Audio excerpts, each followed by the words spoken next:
주시옵소서. 내 영혼을 성령으로 충만케 만족케 하여 주시옵소서. 그리고 주님을 찬양하게 하여 주시옵소서. 우리 성령이여 내 영혼을 힘차게 박수치며 찬양합니다.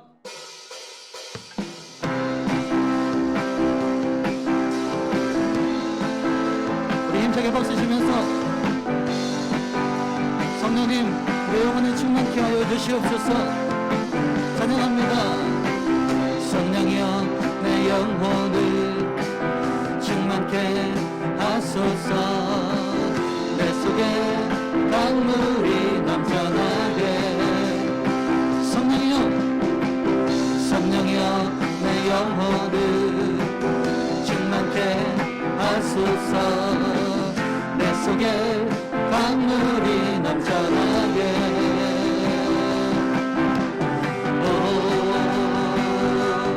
성령 하나님 나 다시 새롭게 하소서. 채우소서 채우소서. 내 영혼이 세상 유혹 나의 이고 다시 주를 닮아가도록 채우소서 채우소서. 내 영혼이 세상 유혹 나의 이고 지주만 나타내도록. 다시 한번 힘차게 박수치면서 성령이여 성령이여 내 영혼을 충만케 하소서. 내 속에 강물이 넘쳐나게. 성령이여 성령이여 내 영혼을 충만케 하소서. 내 속에 강물이 넘쳐나게. 할렐루야. 성령 하나님 나 다시 새롭게 하소서. 다같이 채우소서 채우소서. 내 영혼 세상 유혹 나의 이고 다시 주를 닮아가도록 채우소서 채우소서. 내 영혼 세상 유혹 나의 이고 지주가 나타내도록. 우리 목소리로만 채우소서 채우소서. 내 영혼이 세상 유혹 다 이기고 다시 주를 닮아가도록 채우소서 채우소서. 내 영혼이 세상 유혹 다 이기고 지주가 나타내도록. 예수 나의 그주 산도 성령과 비로소 거듭 나니 이 세상에서 내 영혼이 하늘의 영광 다같이 이것이 나의 간증이요. 이것이 나의 찬송일세. 나 사는 동안 끊임없이 주의 찬송하리로다. 온전히 주께 맡겨내며 살아가. 음성을 듣는 중에 천사들 왕래 하는 것과 하늘의 영광 보리로다. 다같이 이것이 나의 간증이요. 이것이 나의 찬송일세.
아멘.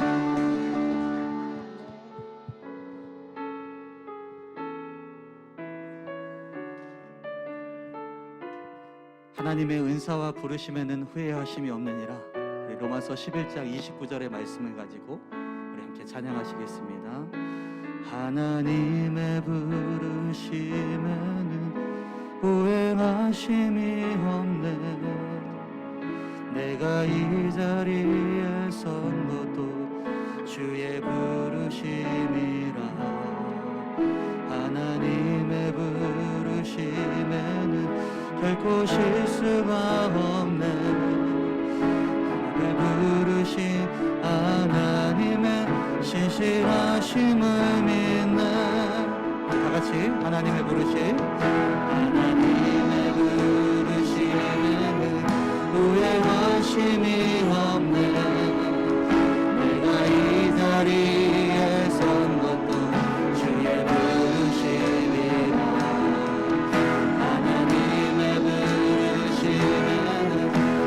실수가 없네. 나를 부르신 하나님의 신실하심을 믿네. 작은 나를 부르신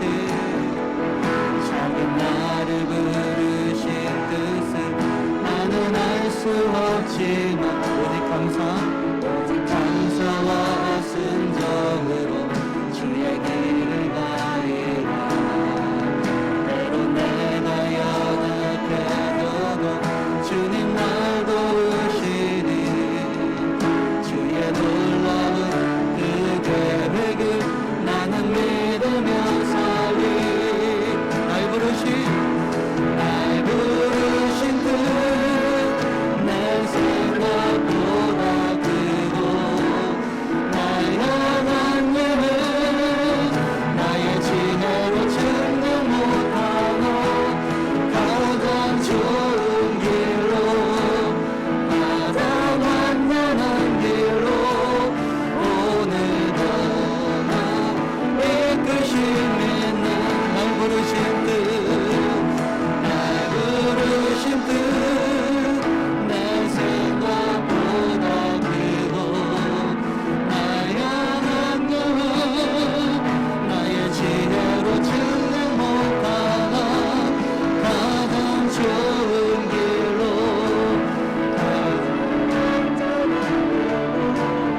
오늘도 나 이끄심이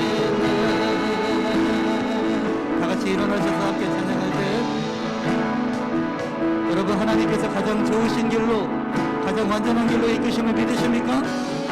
우리가 그것을 고백하는 예배가 되기 원합니다. 하나님께서 가장 좋은 것으로 우리 가운데 인도하여 주실 것을 믿습니다. 그 주님의 말씀을 신뢰하며 하나님의 은사와 부르심에는 후회하심이 없느니라. 그 말씀 믿으며 나아가는 이 예배 되게 하여 주시옵소서. 우리 함께 다시 한번 찬양합니다. 하나님의 부르심에는 후회하심이 없네. 내가 이 자리에 선 것도 주의 부르심이라. 하나님의 부르심에는 결코 실수가 없네. 나를 부르신 하나님의 신실하심을 믿네. 작은 나를 부르신 뜻을 나는 알 수 없지만 오직 감사와 순종으로 주의 길을 가리라. 아멘. 때론 내가 연약해 주님 날 도우십니다. 주의 놀라운 그 계획을 나는 믿으며 살리. 함께 찬양합니다.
생각보다 크고 나 향한 계획 나의 지혜로 측량 못하나 가장 좋은 길로 가장 완전한 길로 오늘도 날 이끄시 다 같이 두 손 높이 들고 날 부르신 뜻날 부르신 뜻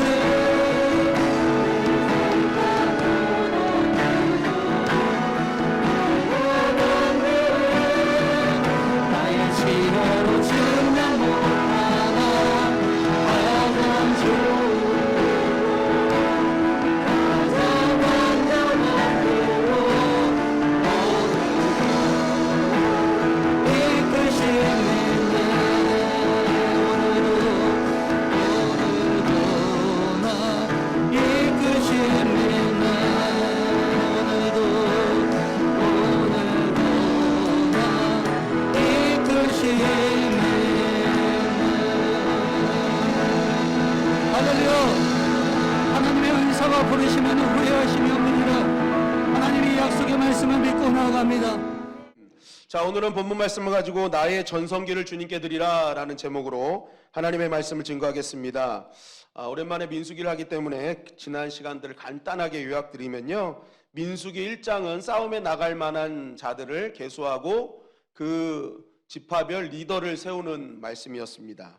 민수기 2장은 진영을 배치했습니다. 그 각 지파별로 주둔할 장소를 배치하고 이동할 때 순서와 배치도를 말씀해 주셨죠. 그리고 레위 지파도 어디에 있어야 되는지를 말씀해 주셨습니다. 그러면서 3장은 레위 지파에 대해서 말씀하셨죠. 레위 지파의 특징은 무엇이었습니까?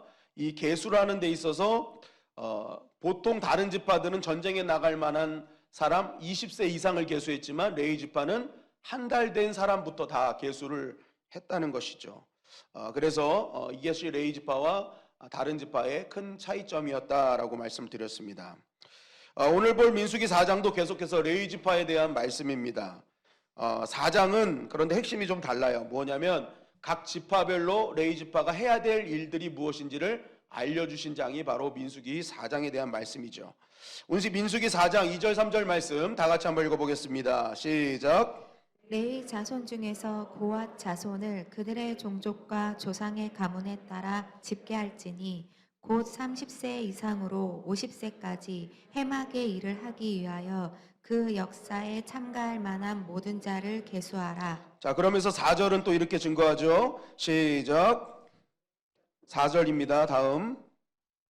네, 시작. 고앗 자손이 회막 안에 지성물에 대하여 할 일은 이러하니라. 네. 첫 번째가 이제 고앗 자손들이 무엇을 해야 하는지를 말씀하고 있는데, 이 고앗 자손이 해야 될 일을 4절에서 뭐라 그래요? 회막 안에 지성물에 대하여 할 일은 이러하니라 라고 되어 있습니다. 그러니까 이 고앗 자손이 하는 일은요, 이 전체 성막 중에 그 성소가 있습니다. 성소와 지성소가 있는데 그 안에 있는 여러 가지 신성한 물건들을 담당하는 일을 하는 것이 고앗 자손이었다. 고앗 자손이었다.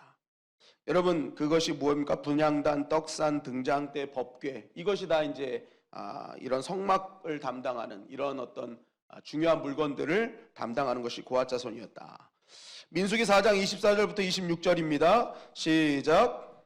게르손 종족의 할 일과 맬 것은 이러하니 곧 그들이 성막의 휘장들과 회막과 그 덮개와 그 위에 해달의 가죽 덮개와 회막 휘장문을 매며 뜰의 휘장과 성막과 제단 사막에 있는 뜰의 휘장문과 그 줄들과 그것에 사용하는 모든 기구를 매며 이 모든 것을 이렇게 맡아 처리할 것이라. 자, 그러면서 그 다음으로는 게르손 자손이 나오는데 그들은 주로 뭐예요? 휘장, 덮개, 그러니까 이런 천에 대한 부분들, 이런 것을 맡았던 것이 게르손 자손이었다.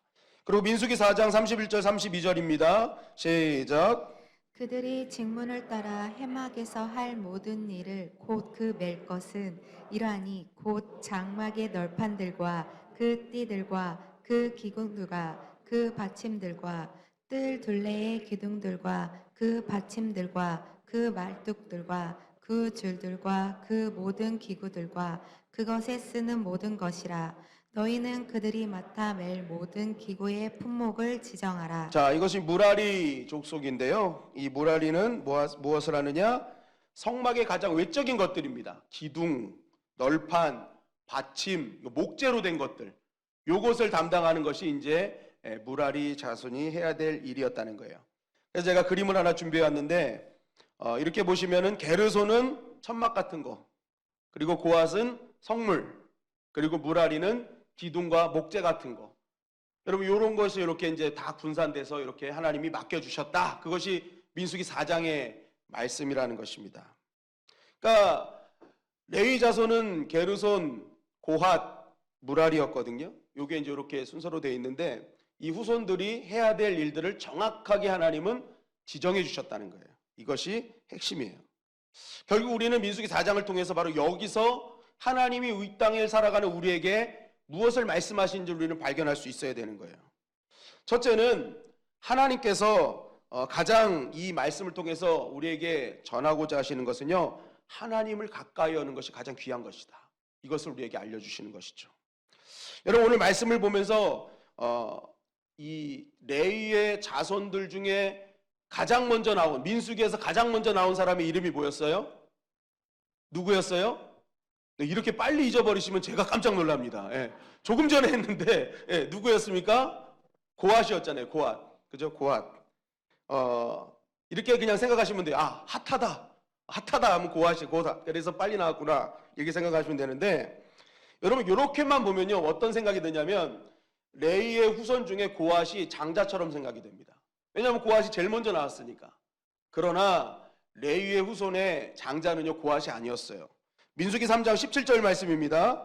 민수기 3장 17절 시작. 레위의 아들들의 이름은 이러하니 게르손과 고핫과 무라리요. 자, 레위의 아들들에 대해서 말하는데 가장 먼저 누가 나왔어요? 게르손이 나왔습니다. 여러분 성경에서 이름이 앞에 나오는 건 제가 예전부터 중요하다고 말씀드렸습니다. 왜냐하면 이것이 서열이에요. 성경에서 이름 수는 거의 서열순이고 영향력 순입니다. 그래서 서열이 높거나 영향력이 많은 사람들이 항상 이름이 앞에 나오게 되어 있어요. 그래서 여러분 사도행전에도 보면은 안디옥 교회에서 사역할 때는 바나바의 이름이 먼저 나와요. 항상 바울이 뒤에 나옵니다. 그런데 선교지 현장에 딱 들어가는 순간부터 바울이 바나바의 앞에 나와요. 이게 무슨 말일까요? 안디옥 교회에서는 바나바의 영향이 컸어요. 그래서 바나바가 항상 나온 겁니다. 앞에 나온 거예요. 그런데 선교지 현장에 나가니까 바울의 영향력이 더 큰 거예요. 그러니까 바울이 앞서 나오는 거예요. 그러니까 영향력이 크거나 서열이 앞에 있는 사람이 항상 앞에 나온다. 그래서 우리가 베드로를 자꾸만 수제자라고 하는 이유가 항상 제자들의 가장 우선순위의 이름이 누구예요? 베드로가 나와요. 그러니까 성경의 법칙은 항상 앞에 나오는 사람이 서열 1위예요. 영향력이 큰 사람이에요.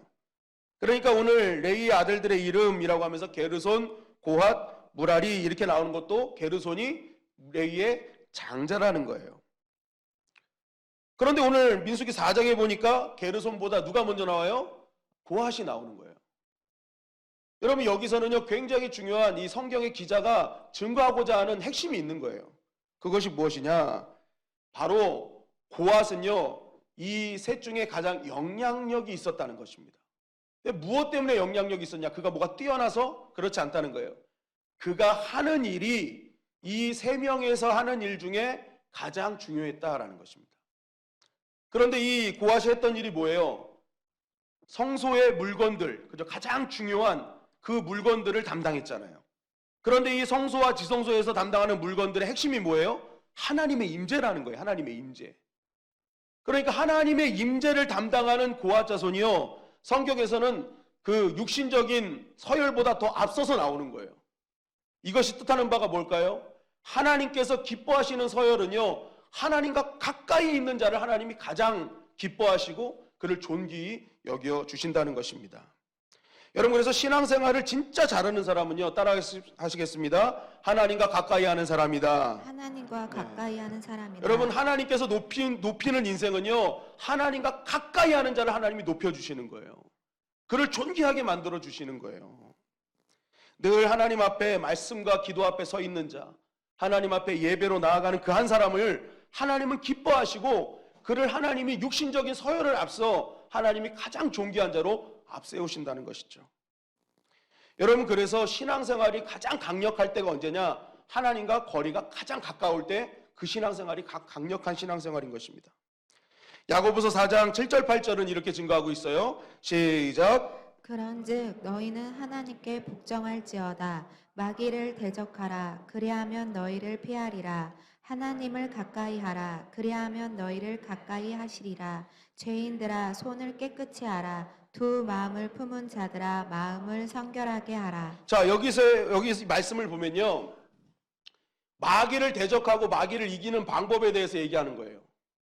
그런데 이 마귀를 대적하고 마귀를 이기는 전략이 뭐예요? 하나님을 가까이 하여 복종하라는 거예요. 여러분, 마귀과 싸우는 힘은요, 나로부터 나오는 것이 아니라 내가 하나님과 가까이 가면 갈수록 악한 것들은 다 도망가게 되어 있다는 거예요. 근데 우리는 자꾸만 역적 싸움을요, 내가 어떻게 하려고 그래요? 막 결단으로 하려고 그래요. 내가 죄와 싸워야지, 내가 사단과 싸워야지. 여러분, 그렇게 싸우는 게 아니라는 것입니다. 진짜 믿는 자의 싸움은 어떤 싸움이에요? 마귀와의 싸움보다 내가 마귀랑 아무리 싸워도요, 마귀를 이길 수가 없어요. 우리의 싸움은요, 하나님께 가까이 가는 전략을 써야 된다는 거예요. 어떻게 하든지 하나님께 복종하는 전략을 써야 된다는 거예요. 그럼 누가 싸우시는 거예요? 하나님이 이기게 하시는 거예요. 여러분, 그래서 믿음의 핵심은요, 하나님을 가까이 하는 겁니다. 내가 한 발짝 한 발짝 어제보다 오늘보다 내일이 하나님과 더 가까이 가면 갈수록 악한 사단은 더 멀어지게 되어 있는 거예요. 여러분, 죄와도요, 내가 죄를 짓지 말아야지 맨날 결단한다고 죄 안 짓습니까? 여러분, 죄 안 짓는 건 내가 결단해서 안 짓는 게 아니에요. 내가 하나님과 가까워지면 가까워질수록 죄는 멀어지는 거예요. 죄는 그렇게 이겨가는 것입니다. 문제도 여러분, 내가 해결하는 게 아니죠. 내가 어떻게든지 문제를 이겨낼 거야, 이게 아닙니다. 하나님과 가까이 하면요, 하나님이 문제를 해결해 주시는 거예요. 이것이 영적인 법칙이라는 것입니다. 그래서 성경은 항상 하나님을 가까이 하는 자가 이기는 자가 되는 거예요. 더 하나님을 가까이 모시고, 문제가 생길 때 더 하나님께 가까이 가고, 다윗은 광야 생활에 있을 때 적들이 쳐들어올 때 그때 한 일이 뭐예요? 하나님은 나의 산성이요, 나의 구원이시요, 나의 피난처십니다 하고 고백해버리잖아요. 더 하나님을 찬양하는 거예요. 더 하나님께 나아가는 거예요. 그러니까 악한 것들이 떠나가고 적들이 사라지는 것입니다. 여러분, 제가 요즘 이제 3일씩 금식을 하는데요, 제가 한 9주 된 것 같아요. 이제 9주차 들어간 것 같아요. 그런데 여러분, 이 3일 금식하다 보면 한 이틀 되면요, 힘이 쫙 빠집니다. 그런데 여러분, 제가 왜 금식을 합니까? 제가 뭐 그냥 살이 쪄가지고 다이어트 하려고 할까요? 그게 아니에요. 이 처한 문제 가운데 철저하게 하나님을 의지하고 싶어서. 왜냐하면 내 힘이 남아있으면요, 내 힘을 쓰려고 하거든요. 그런데 힘이 쫙 빠지고 나면요, 내가 힘쓸 겨를이 없어요. 그러니까 전적으로 하나님을 의지하게 되더라고요. 하나님밖에 없습니다. 집사람이 옆에서 잔소리해도 싸울 힘이 없으니까 맞대응하지도 않아요. 예. 전쟁이 안 나는 거예요. 하나님, 저 여자도 맡아 주시옵소서, 이렇게 하는 거예요. 예? 하나님께 다 맡기는 거예요. 하나님께 다 하나님 다. 여러분, 만약 제가 힘이 넘쳐나면요, 지금 아마 내 힘으로 어떻게든지 해보려고 막 애쓰고 애썼을 거예요. 그러면 다 마찰이 일어났을 거예요. 살다 보면요, 다 저와 맞는 사람이 아니죠. 이런 일, 저런 일, 정말 저랑 반대되는 일, 뭐 이런 것들이 다 보여지게 되고 들려지게 됩니다. 그런데 그때마다 내 힘이 있으면요, 막 부딪혔을 거예요. 그런데 힘이 없으니까 뭐예요? 하나님 뜻대로 하옵소서.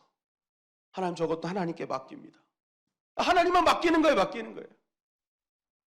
그러니까요, 하나님께서 하나하나 이루어 주시고 돕는 손길을 붙여주시고 이 모든 것들이 하나님의 뜻 가운데 진행되더라는 것입니다. 여러분, 예수님이 포도나무와 가지를 비유하시죠. 요한복음 15장에서. 그때 예수님께서 가장 강조한 게 뭐예요? 너희 가지인 너희는 나한테만 붙어 있으라 라는 거예요. 거리의 문제다 라는 거예요. 떨어지면 안 된다. 절대 떨어지지 마라. 그거 장작될 뿐이다. 철저하게 나와 가까이 붙어 있기만 하면 너희는 공급받을 거야. 그래서 여러분, 뛰는 놈 위에 나는 놈 위에 뭐가 있어요? 붙어 있는 놈이에요, 여러분. 제일 센 놈이 붙어 있는 놈이에요. 그냥 꽉 주님께만 붙어 있으면요, 주님이 다 공급해 주신다는 것입니다. 여러분, 저와 여러분들이 오늘 더 하나님과 가까워지는 시간이 되기를 주님의 이름으로 간절히 축원합니다. 이 예배를 통해 다른 것 안 하는 거예요. 내가 하나님과 어떻게 하면 더 가까워질 수 있을까? 내가 지난주보다 이번 주가 더 하나님과 가까워질 수 있는 방법은 무엇인가? 고민하는 시간이 돼야 되고 그것을 결단하는 시간이 돼야 되는 거예요. 내가 어떻게 하면 죄와 싸울까? 어떻게 하면 더 잘할까? 이게 아니에요. 하나님께 붙어 있으면 악한 것은 떠나가고 문제도 하나님이 다 해결해 주실 줄 믿습니다. 둘째는요, 각자의 할 일을 주셨다는 거예요. 각자의 할 일을 주셨다. 오늘 말씀해 보니까 하나님께서는요, 각 지파별로 그들이 해야 할 일을 정확하게 다 분배해 주셨다는 거예요. 게르손 자손이 해야 될 일과 고앗 자손이 해야 될 일과 무라리 자손이 해야 될 일 하면서 각 지파별로 넌 이것만 해, 넌 이것만 해, 이것만 해 딱 하고 다 주셨다는 거예요. 다른 거 신경 쓰지 마. 내가 준 일만 하면 돼. 그것이 좋고 나쁘고 크고 작고의 문제가 아니야. 드러나는 일이고 안 드러나는 일이고 이게 아니야. 그냥 내가 너에게 주어진 일만 하면 돼라는 것이죠. 여러분, 우리가 하나님의 사명을 감당할 때 정말 중요한 것이 바로 이것입니다. 하나님께서 나에게 주신 일, 그것이 크고 작던 간에 그냥 나에게 주신 일 감사하고 그것이 나에게 맞는 일이기에, 나에게 가장 좋은 일이기에 주셨음을 믿고 그것에 충성하는 것이 중요하다는 거예요. 여러분, 우리가 주일을 하면서 자꾸만 실망하는 게 뭐냐면 나에게 주신 일이 뭔가 작은 일 같고 막 드러나지 않는 일 같고 이러다 보니까 날 무시하는 것 같고 그것이 막 속상한 거예요. 그러니까 자꾸만 뭐 드러나는 일, 좋은 일 여기에 기웃기웃하는 거예요. 왜 저 사람은 저런 일 주고 나는 이런 일 주나? 여러분, 그러나 우리가 꼭 기억해야 될 것은 오늘 말씀에서 보세요. 다 지파별로 하나님은 정확하게 잡을 분배하셨어요. 넌 이것만 하면 돼. 이것만 하면 돼. 그 일에 충성만 하면 돼. 하나님은 크냐 작으냐의 문제가 아니에요. 그냥 나에게 주신 그 일만 너희는 충성하면 돼 라는 것이죠. 마태복음 25장 14절 15절에 보니까 이렇게 말씀하고 있습니다. 시작. 또 어떤 사람이 타국에 갈 때 그 종들을 불러 자기 소유를 맡긴가 같으니 각각 그 재능대로 한 사람에게는 금 5달란트를, 한 사람에게는 2달란트를, 한 사람에게는 1달란트를 주고 떠났더니. 자, 어떤 주인이 타국에 갑니다. 그래서 종들에게 어떻게 해요? 자기 소유를 맡겨요. 그런데 이 맡길 때, 그 소유를 맡길 때 어떤 기준으로 줘요? 각각 그 재능대로 줬다는 거예요. 재능대로 주었다. 이게 중요합니다. 재능대로 5달란트, 2달란트, 1달란트를 주었다는 거예요. 여러분, 여기서 주인은 하나님이시죠. 그러니까 이게 무슨 말이에요? 하나님은 우리 각자의 재능을 다 알고 계시다는 거예요. 그래서 그 재능에 맞게 그냥 달란트를 주시는 거예요. 그 재능대로만 하면 돼. 너 상황과 수준을 내가 알아. 그 수준까지만 그냥 하면 돼. 하나님은 다른 거 원치 않으시는 거예요. 너 재능대로, 내가 준 재능대로만 해 라는 것이죠. 하나님은 내가 재능이 부족하고 약한 것 때문에 뭐라 하시는 분이 아니에요. 나에게 맞는 거 주신 거예요. 그런데 하나님께서 진노하실 때가 있는데 그때가 언제입니까? 마태복음 25장 25절 26절 시작. 두려워하여 나가서 당신의 달란트를 땅에 감추어 두었었나이다. 보소서, 당신의 것을 가지셨나이다. 그 주인이 대답하여 이르되, 악하고 게으른 종아, 나는 심지 않은 데서 거두고 해치지 않은 데서 모으는 줄로 네가 알았느냐? 여러분, 이 말씀에서 가장 중요한 것은 이 1달란트 받은 종은요, 주인이 진짜 누군지를 몰랐어요. 주인이 어떤 마음을 갖고 있는지 모르는 게 이게 가장 큰 죄예요. 그분은 누구예요? 재능대로 주시는 분이에요. 그거 갖고 뭐라 하시는 분이 아니에요. 중요한 건 뭐예요? 그 재능 가운데 주신 재능대로 충성하는 게 중요한 거예요. 그게 아버지 마음이에요. 그런데 그 아버지 마음을 모르죠. 그러니까 어떤 사람이 돼요? 악하고 게으른 종이 되는 것입니다.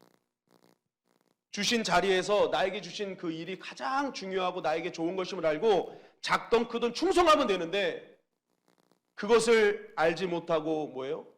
충성하지 않으니까 그것에 대해서 질책받더라는 거예요. 여러분, 맡겨주신 일 크고 작던 간에 그거 책임지지 않으면 그게 악한 겁니다. 그것이 질책받는 거라는 거예요. 여러분, 그래서 중요한 것은요, 우리의 사역, 나에게 맡겨준 일이 크고 작음을 따질 게 아니라 지금 나에게 주신 그 어떤 일도 내가 충성하는 것이 중요하다는 거예요. 그러한 작은 일들이 모여서 합력되면요, 그게 시너지가 발휘해서 선이 이루어지는 것입니다. 여러분, 유람선이 있고 군함이 있습니다. 둘 다 무리를 떠다니는 배로서의 역할을 감당합니다. 그런데요, 같은 배인데요, 역할이 다르죠. 그리고 결정적으로 나라를 지키는 것은 군함이에요. 유람선은 아무리 떠다녀도 나라를 지킬 수가 없어요. 군함이 나라를 지킵니다. 왜 그랬을까요? 여러분, 유람선은요, 소수만 일합니다. 승무원은 적고요, 승객만 많아요. 다 구경꾼이에요. 그런데 군함은 다 승무원이에요. 각자 크던 작던 자기의 역할이 다 있어요. 그래서 비상이 걸리면요, 다 승무원이기 때문에 크던 작던 자기의 자리로 다 갑니다. 뿔뿔이 흩어져요. 그래서 그 자리에서 다 자기가 할 일을 다 감당하는 거죠. 아무리 작은 일이라 할지라도. 그리고 그 자리에서 임무를 다 하기 때문에 그것이 결국 나라를 지키는 배가 되는 것입니다. 여러분, 영적 전쟁도 마찬가지입니다. 교회의 영적 전쟁, 이러한 전쟁을 어떤 교회가 이겨낼까요? 그것은요, 우리 성도 한 사람 한 사람이 나에게 맡겨주신 자리, 직분이 있음을 믿고 그 자리에서 내가 해야 될 일을 감당하면요, 어떤 영적 전쟁에서도 이기는 교회가 되어질 줄 믿습니다. 그래서 교회는요, 유람선 영성이 되면 안 돼요. 몇 명 일하면 되겠지. 그러면서 지켜보는 구경꾼 영성이 있으면요, 교회는 함락되는 거예요. 가라앉는 거예요. 여러분, 교회는 군함 영성이 되어야 될 줄 믿습니다. 어떤 상황에서도 비상벨이 울리면요, 각자의 자리로 가는 거예요. 그래서 그 자리에서 내가 해야 될 일을 충성하는 것입니다. 그 자리에 맡겨진 일을 충성하며 나아갈 때 거기서 하나님께 영광을 돌리게 되고 결국 전쟁에서 승리하는 군함이 될 수 있는 것이죠. 여러분, 오늘 예배를 드림에도 이 예배가 1시간의 예배가 드려질 때도 얼마나 많은 사람들의 충성이 있습니까? 금요일부터 나와서 구석구석을 청소를 시작해가지고 토요일에 나와서 강단 혼화를 하면서 주일 아침부터 나와 주보 세팅하고 안내하고 PPT를 준비하고 음향을 준비하고 찬양팀으로 악기팀으로 대표기도로 간식으로 교사로 카페 헌칭으로 중보기도로 각자의 자리에서 이렇게 있기 때문에 오늘 이 1시간의 예배가 더욱 아름다울 수 있고 하나님께 영광 돌릴 수 있는 것이죠. 누구 한 사람의 힘으로 되는 것이 아닙니다. 저 추운 날 바깥에서 주차 봉사하는 그분들로부터 시작하는 그 아름다운 그 헌신들이 있기에, 충성이 있기에 우리가 이렇게 좋은 장소에서 예배를 드리는 거 아니겠습니까? 여러분, 어느 하나가 또 무시할 수 없는 것이죠. 이 예배를 이루고 있는 아름다운 헌신들이라는 거예요. 누가 그 한 가지를 가지고 그것을 헛된 것이라고 할 수 있겠습니까? 그런 하나들이 모여서 지금 이렇게 아름다운 예배를 드리고 있잖아요. 여러분, 그래서 맡은 자들의 구할 것은 충성인 줄 믿습니다. 하나님께 충성하는 거예요. 내가 나에게 주신 자리에서 충성하는 거예요. 자리에서 나의 사명이 크고 작은 걸 논하는 것이 아니라 내가 어떻게 하면 더 내 자리에서 충성할 수 있을까? 마태복음 25장 21절 말씀입니다. 시작.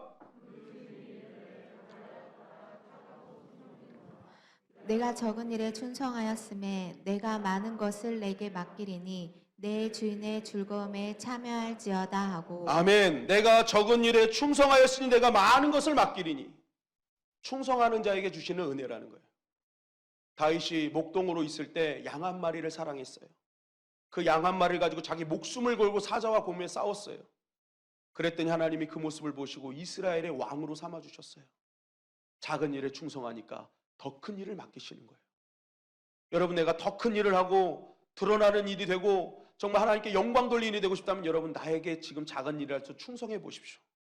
하나님이 들어서 더 높은 자리로, 하나님 존귀한 자리로 인도해 주실 줄 믿습니다. 그리고 마지막으로 이왕 충성할 것이면 가장 최고의 순간에 하자는 거예요. 민수기 4장 3절 말씀입니다. 시작. 곧 30세 이상으로 50세까지 회막의 일을 하기 위하여 그 역사에 참가할 만한 모든 자를 계수하라. 자, 이 말씀에 보니까 레위 지파에게 사역을 맡기시며 그 사역을 감당할 나이를 주세요. 전체를 계수할 때는 몇 살이었어요? 한 달. 그죠? 전체를 계수할 때는 한 달이었는데 성막의 일을 담당할 때 몇 세부터 몇 세까지예요? 30세부터 50세까지. 그런데 성경을 자세히 보면요, 실제적으로는 25살부터 시작됩니다. 민수기 8장 23절부터 25절 말씀 시작. 여호와께서 또 모세에게 말씀하여 이르시되 레위인은 이같이 할지니 곧 25세 이상으로는 회막에 들어가서 복무하고 봉사할 것이요 50세부터는 그 일을 쉬어 봉사하지 아니할 것이나. 자, 여기서 보니까 레위 지파가 레위 그 지파의 역할을 하는데 몇 세부터라는 거예요? 25세부터. 그럼 민수기 4장은 30세부터고 민수기 8장은 25세부터고 뭐가 맞냐는 거예요. 여러분, 이것은 이렇게 해석하시면 됩니다. 25세부터 회막을 감당할 일을 배우는 겁니다. 배우고 5년 동안 배워서 30세가 되면 실제적으로 성막을 맬 수 있는, 기구를 다룰 수 있는 그러한 일이 주어지는 거예요. 그러니까 25세부터 5년 동안 배우고 30세부터 현장에 투입되는 거. 그러니까 5년의 인턴의 과정이 있는 거예요. 5년의 인턴의 과정. 반드시 주의 일은 배우는 시간이 있어야 된다는 것이죠. 여러분, 주의 일은 내가 하고 싶다고 해서 할 수 있는 일이 아니라는 것입니다. 내가 하고 싶을 때 아무 때나 막 할 수 있는 게 아니라는 거예요.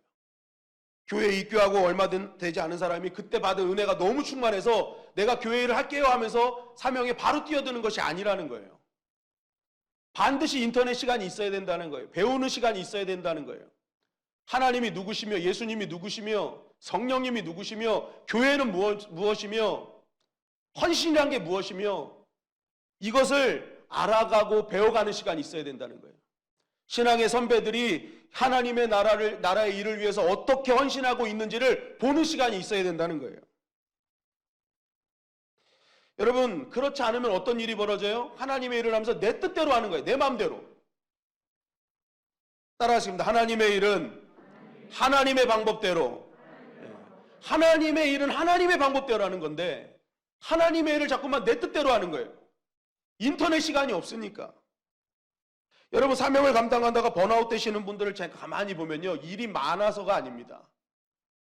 내 뜻대로 안 되니까 번아웃 되는 거예요. 하는 일마다 마찰이 되는 거예요. 아, 왜 이걸 이렇게 해? 아, 이렇게 하는 게 맞지.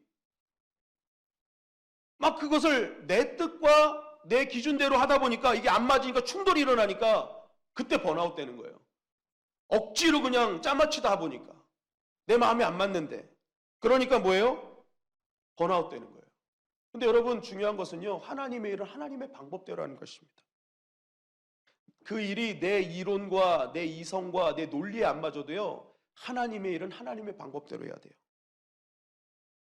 여러분, 아론의 제사장직은요, 자녀들이 물려받는 거거든요. 그러면 이 자녀들이 이어받아야 되는데 아론의 자녀들은 나답과 아비후, 엘라살과 이다말이었어요. 그러니까 이 제사장직을 물려받는 건 1번, 2번이 돼야 되는 거예요. 나답과 아비후가 돼야 되는 거예요. 그런데 1번, 2번이 안 되고 3번, 4번이 됐어요. 엘라살과 이다말이 됐어요. 왜 그런가요? 나답과 아비후는요, 하나님이 지정하신 하나님의 방법이 있어요. 그 불을 사용해야 돼요. 그 불이 사용하는 게 뭐냐면 하나님이 만들라는 기름이 있습니다.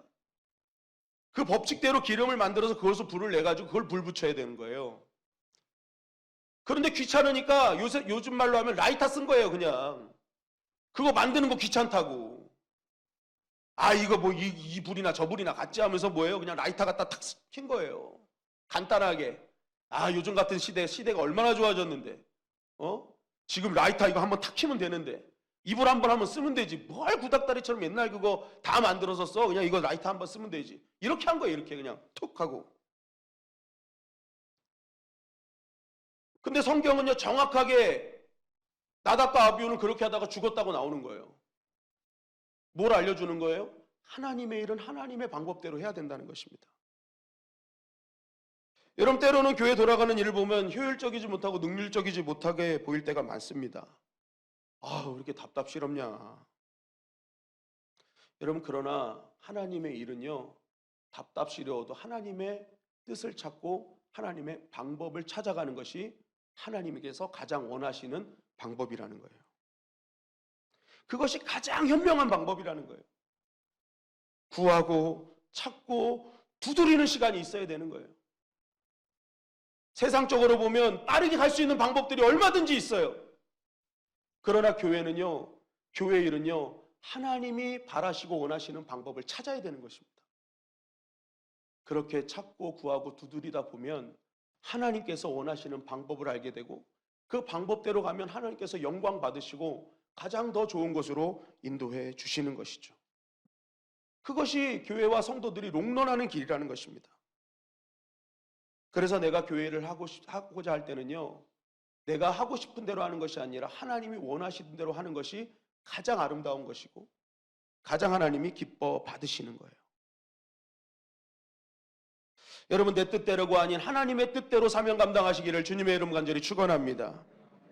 그리고 이왕 하려면 최고의 컨디션 때 하나님께 드리자는 것입니다.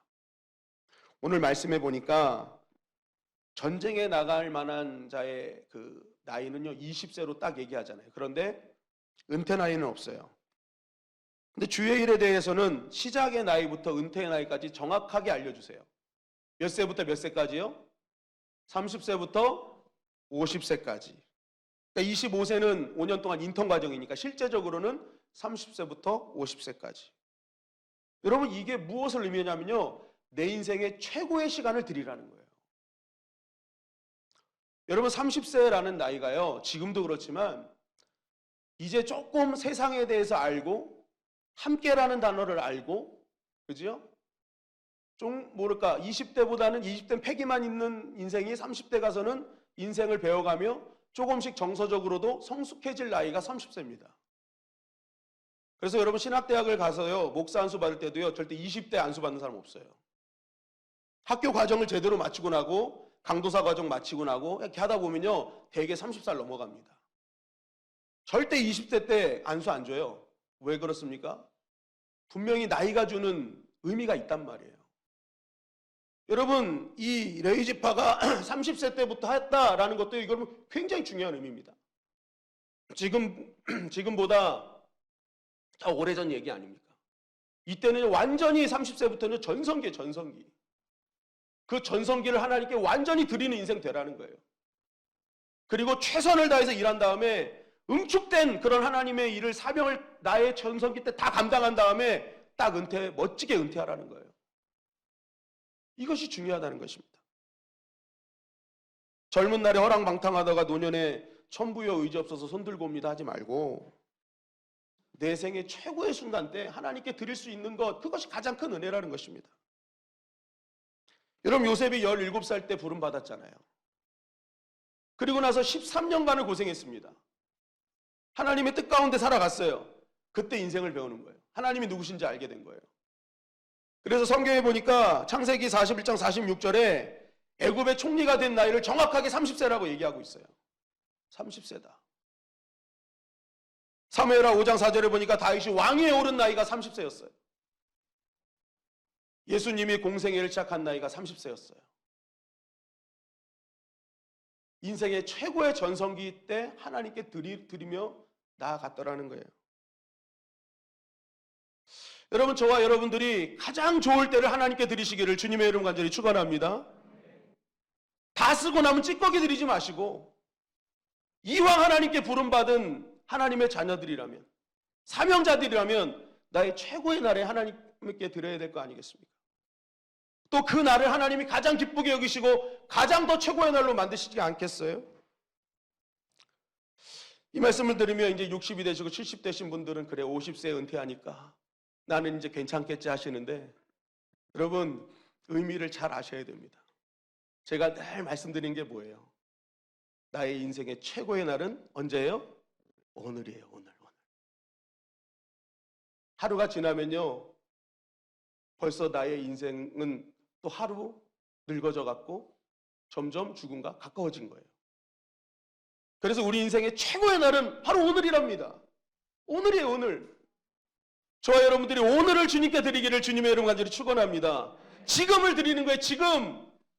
그 어떤 인생도 지금을 드릴 때 가장 하나님께서 영광 받으신다는 것입니다. 여러분, 우리가 구원받았습니까? 하나님께 사명받은 자들입니까? 미루지 마시고 오늘을 드립시다. 하나님께 오늘을 드린 자는 내일을 선물 받게 될 거예요. 여러분, 오늘을 드려서 내일을 이루시는 하나님을 만나는 저와 여러분들이 되시기를 주님의 이름으로 간절히 축원합니다. 여러분, 하나님을 가까이 하는 것이 가장 큰 복입니다. 그리고 각자의 자리를 주셨습니다. 크고 작은 것보다 지금 나에게 주어진 일에 충성하십시오. 그리고 주님의 일은 내가 하고 싶다고 아무 때나 할 수 있는 것이 아닙니다. 지금 주어졌을 때 지금 하는 것입니다. 오늘 나의 최전성기 때 하나님께 드림으로 정말 그것을 받으시는 하나님께 감사와 영광을 돌리는 저와 여러분들이 되시기를 주님의 이름으로 간절히 축원합니다.